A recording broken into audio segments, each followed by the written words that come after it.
Hey Libra, welcome in to Great Awakener Ether Realm. My name is Kimberly, and I do want to apologize for not coming out with a report for you guys last week. I was very busy at work, and I just could not fit it in. So I decided I'm going to do a 2-week report from the 3rd to the 16th of February. If you want to watch it, maybe if you want to see if anything resonated with you from last week and let me know, that'd be great. I'm always up for learning new things if I missed anything, or, if I'm wrong, I'm a humble person. If I got something wrong, you can let me know too, okay? And of course, if you don't want to, see last week's, you're more than welcome to fast forward as well, right? Okay, so I'm going to start off with Monday, February 3rd, okay? I'm sorry, this is the 7th. This is the 7th video I've done, and my voice is just, bleh. So I really do apologize if I'm sounding raspy. Okay, the moon is conjunct Chiron, okay, and is square Mars at 19 degrees. So Aries is your 7th house of partnerships. Chiron has been in there since 2018. You're more than welcome more than likely you are used to the energy of Chiron being in your 7th house. Chiron is all about the wounded healer, healing your wounds, okay?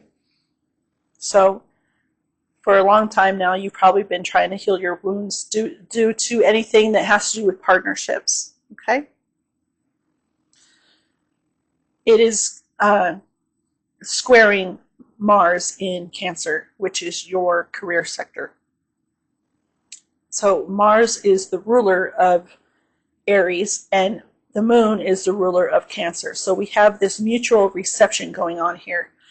So even though that it's a square, it's a very productive, easygoing square because of the mutual reception that we have going on between the planets. So Monday the 3rd, more than likely, you are concentrating on your partnerships and your career reputation. Okay, possibly doing some healing, some inner healing. Okay, Chiron is all about like shadow work. Okay. We also have Mercury in Aquarius trining Jupiter in Gemini. Perfect trines to your sign of Libra. Mercury also rules Gemini, so even though it's not a mutual reception, you still have a good you still have good energy flowing between them. Okay.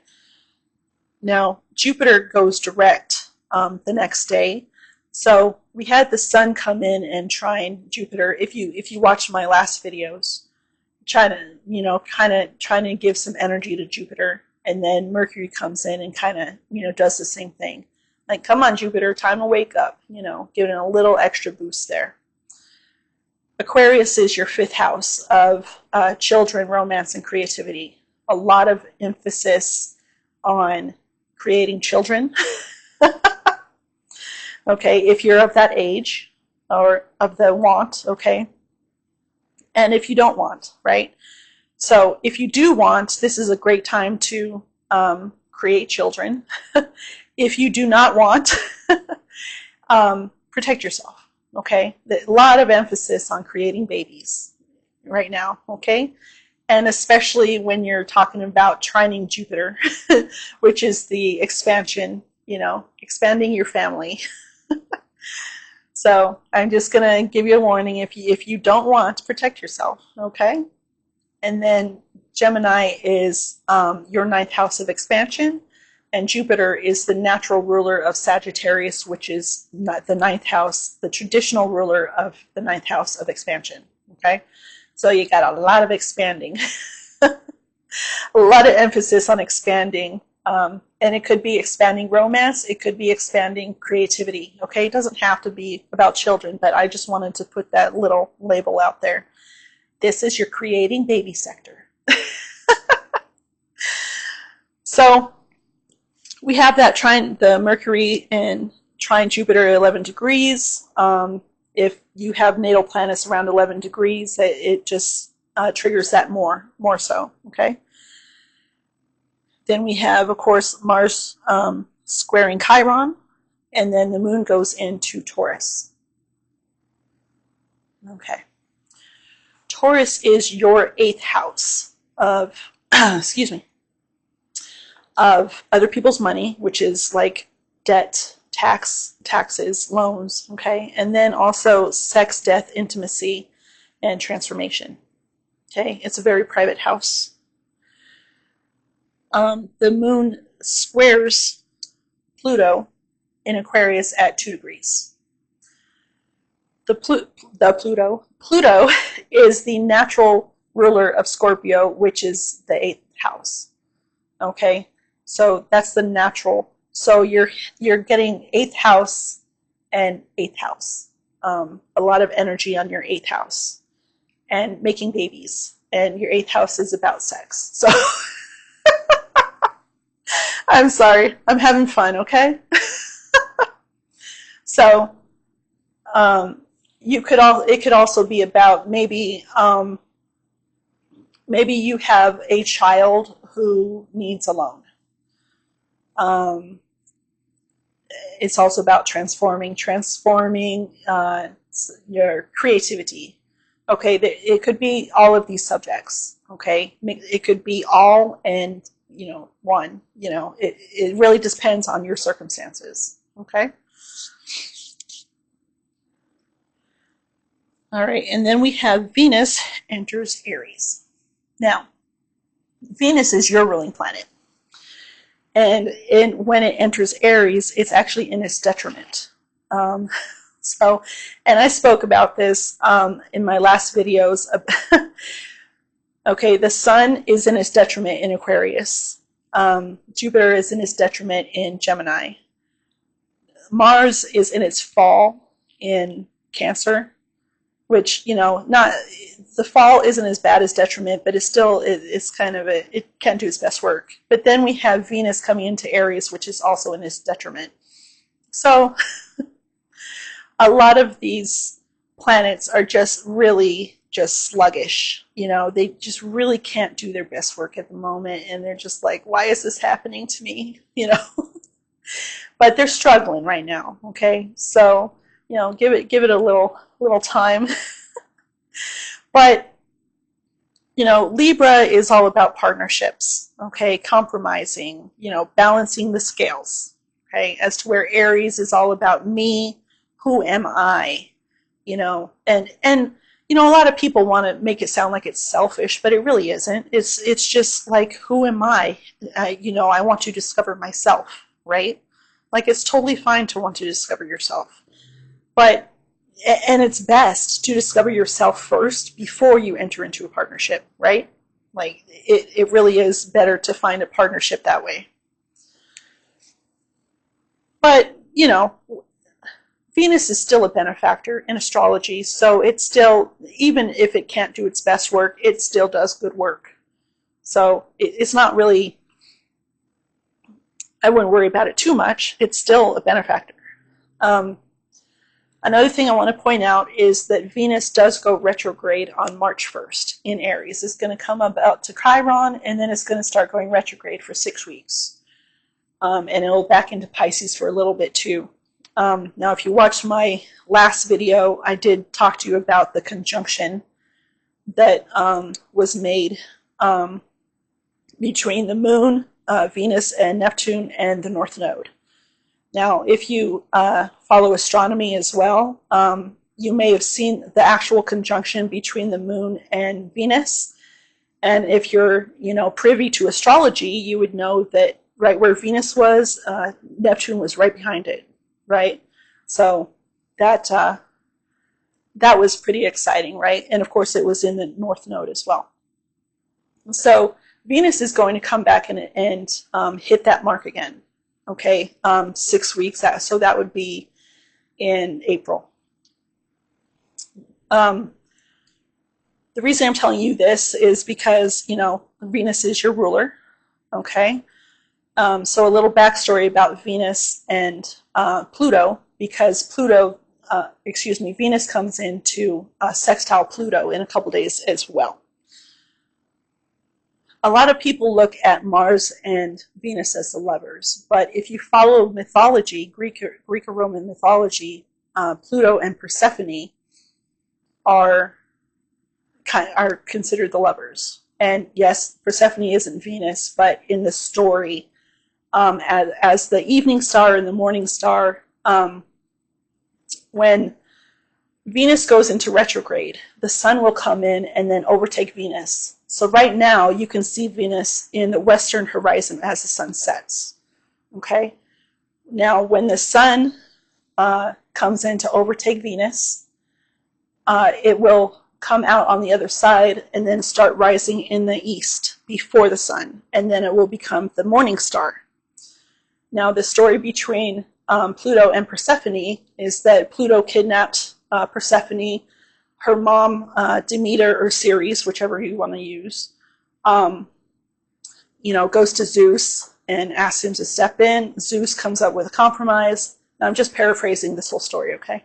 Zeus compromises with Pluto, and Persephone is in the underworld for 6 months and then in the upper world for 6 months, okay? And while Persephone is in the upper world, Demeter spreads the seeds. She's a goddess of agriculture. She spreads the seeds and lets them grow, and everything's beautiful, right? And then when Persephone goes to underworld, Demeter, gets mad, and she doesn't let anything grow, and everything dies, right? So that is the story of agriculture and Persephone and Pluto. So when Venus gets to the point where you can't even see, because it's behind the sun or in front, depending on the aspect, you can't see Venus, okay, with the sun there. That's when Persephone goes into the underworld, okay? And then when it comes out the other side, it is now the morning star, okay?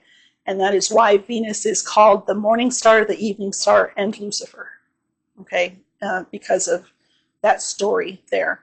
So a lot of people put emphasis on Mars and Venus, but you also have the story between Persephone and Pluto, okay? That are also like the lovers of the zodiac. So I wanted to throw that out there because Venus going retrograde is going to affect you the most, okay? Especially when it's going in your partnership sign, okay? All right. So let's get back to the week. Let's see, where was I? Okay. Jupiter turns direct in Gemini on Tuesday the 4th, and then the moon comes in and does a whole lot of aspects on like late Tuesday into Wednesday. A whole lot of moon stuff means that your emotions may be going like this, okay? So first off, we have the moon squaring Mercury at 12 degrees. Then we have the moon sextiling Saturn at 17 degrees. Then the moon sextiles Mars at 19 degrees. Then it conjuncts Uranus at 23 degrees. Okay? Did I miss moon square the sun? I think I did, at 16 degrees here. And then we have the moon sextiling Neptune at 28 degrees. So within one day, we have 6 different aspects that the moon is hitting. You want to look at the moon as an amplifier, as a reflector of these energies. Just like you want to look at how the moon reflects the sunlight, right? That's energy. The moon does that same thing with all of these planets. Okay, every time it hits an aspect, it just keeps hitting, and it can kind of, the moon rules your emotions. Very energetic, right? And it can just go like this and like this and like this. So we obviously are already past the 5th of Wednesday. So if you have any stories to tell me around that time, like I would love to hear them and, you know, see if I was right or wrong or indifferent, you know. But Wednesday looks like a bit of a roller coaster. Then we go into Thursday the 6th.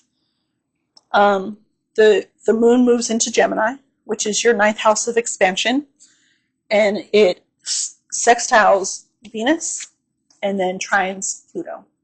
Okay? For you, for Libra, this is all like, this is really good energy. Okay? You have sextiles and trines coming in here. Again, fifth house, children, children, romance, creativity. Okay?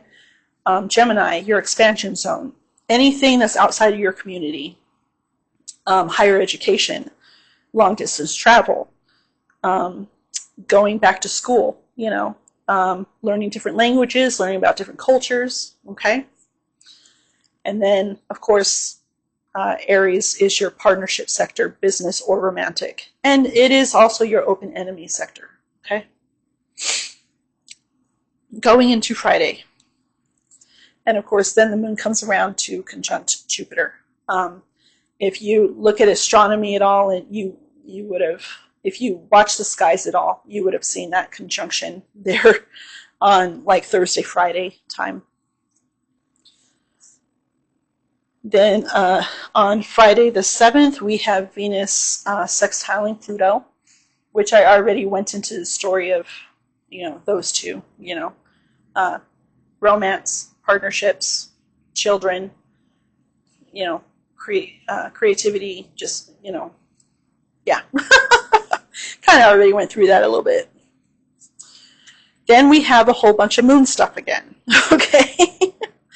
On Friday. Moon trine Mercury. Moon square Saturn at, let's see, Moon trine Mercury at 17 degrees. Moon square Saturn at 18 degrees. Moon trine Sun at 18 degrees. Moon sextile Chiron at 19 degrees. Sun sextile Chiron at 19 degrees. And then the moon square, at the very end of the night, the moon squares Neptune. Okay, at 28 degrees. Now, since the moon is in Gemini, your expansion zone, like that's a whole lot of information coming at you, but in a good way. You know, they're all, you know, at least most of it is, you know, trines and sextiles. You got a couple of squares in there, but that, you know, Pisces is your sixth house. Your habits, your daily habits, your work, and your health sector, okay? Also has to do with like competition and sports and such. So expansion zone, you know, sixth house, it's, you know, Saturn also rules Capricorn, which is the ruler of your home zone. It also is a traditional ruler of Aquarius, again, which is your fifth house. So, yeah, even though there's going to be a lot going on emotionally wise, energetic wise, I think that it's really, it's good. It'll keep you on your toes, you know, but nothing like dramatic. Okay? And then you have the moon to come in and square Neptune. I'll explain this in a little bit. You know, the moon and Neptune making squares and oppositions can kind of lead to the negative side of Neptune and the moon. There are two sides to all planets, and the good side with Neptune is spirituality, unconditional love, no boundaries. You know, that can, Neptune is called the Great Dissolver. Okay, but the not so good side to that is escapism, using substances to escape, being confused. You know, confusion. It's very, you can get into a lot of trouble if you hit that side of Neptune, okay? Just not seeing reality clearly, okay? So And then you have the sun coming, or the moon coming in to square that, which rules emotions. And, you know, if you're at home, but if you're out and about, you might want to watch yourself. Okay, just to let you know. But on top of that, it also is squaring the lunar nodes here too, which is also a karmic position. Okay. Let's see. Where am I? Okay, the 8th, Saturday the 8th. Moon enters Cancer. Okay. Which squares Venus in Aries there. So partnerships, 7th house, and then Cancer is your career zone. So you might have, you know, like I said, Venus is your ruling planet, and Venus is also a benefactor of astrology. So even when you have a square coming into Venus, like it's still, you might feel a little lazy at the most. You know, you might just kind of want to be laid back. But yeah, there's not too bad. Not too bad here. Okay. Let's see, and then we have Mercury sextiling Chiron at 19 degrees. Your again, your 5th house of making babies, children, creativity, and romance. Sextiling Chiron in Aries, your partnership sector. So maybe you might have a little romance with a partner. Might be forming a partnership with a child or with a creative endeavor, possibly. You know, something to that effect. All right. All right. So moving on. Sunday the 9th. Mercury conjuncts the Sun at 20 degrees in Aquarius. Again, your 5th house. You know, we also had, you know, the Sun rules Leo, which is your friendship sector. So you have the rule of your friendships in your romance sector. You know, put those together. And then, of course, also, blah, blah, blah. Mercury also rules Gemini and Virgo. Okay, your expansion zone and your 12th house. So, but Mercury naturally just rules communication, short distance travel, commerce. Okay. Let's see here. We have Mars trining Saturn at 18 degrees, and then the moon comes in to amplify that trine. Again, Saturn is the ruler of Capricorn and the traditional ruler of Aquarius. And then Saturn and Mars actually make a really good team when they're in these type of aspects here.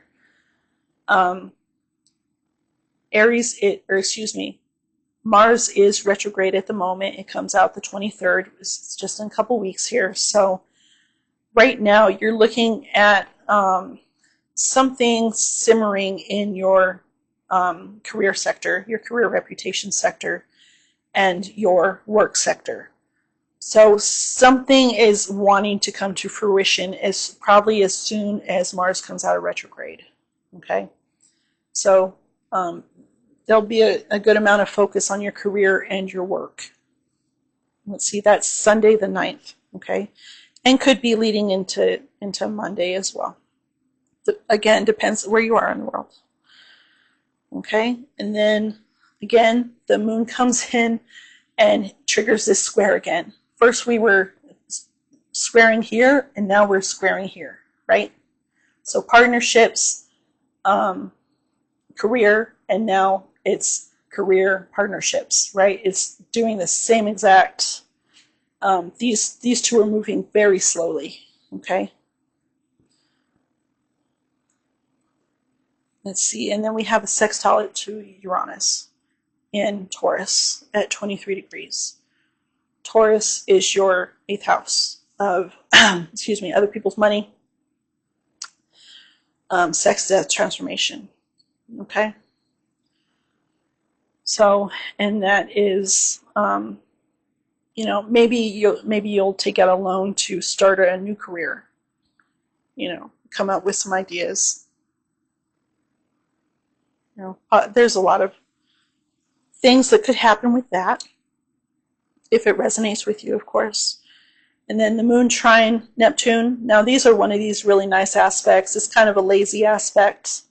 But you can have a lot of like epiphanies and ideas through like daydreaming with a trine to Neptune. Okay. Then we have the moon move into Leo, where it makes an opposition to Pluto and a trine to Venus in Aries. Leo is your friendship sector again, okay? And it's opposing Pluto, which rules Scorpio, which is your 2nd house of values sector, okay? You may be transforming some of your values with children, creativity, romance, and or friendships, okay? Because again, the sun rules Leo, okay? And then we have Mercury coming in and squaring Uranus at 23 degrees as well. So a good amount of emphasis on your 8th house as well. Like I've been telling everyone else, like all of the planets are between Aquarius and Cancer right now. All of them, you know, other than the moon, of course. And nothing is going to move out of these signs until about April. I believe that's when Mars goes back into Leo. I believe it's like April 18th or something. But all of your emphasis is on like other people, pretty much. You know, you have your romance sector. Basically, the way the zodiac works, the first 6 signs are all about kind of yourself, okay? And then it builds up to other people, like outside of your circle, basically. And Libra is kind of the, you know, it has to do with partnerships. It's like the first sign that kind of brings in other people to partner up with, as to where these signs here are a little bit more about just yourself and, you know, your place in the world. And then when you go from here, it's more about other people, right? So for you, you're dealing with other people. This is all about other people, you know. So, you know, you might like that, you might hate it, you know. Libras can definitely lean both ways, right? They can kind of be a hermit, or they can be very outgoing as well. You know, they're the sign of balance. What do you expect? So, let's see. That was Monday the 10th, Tuesday the 11th.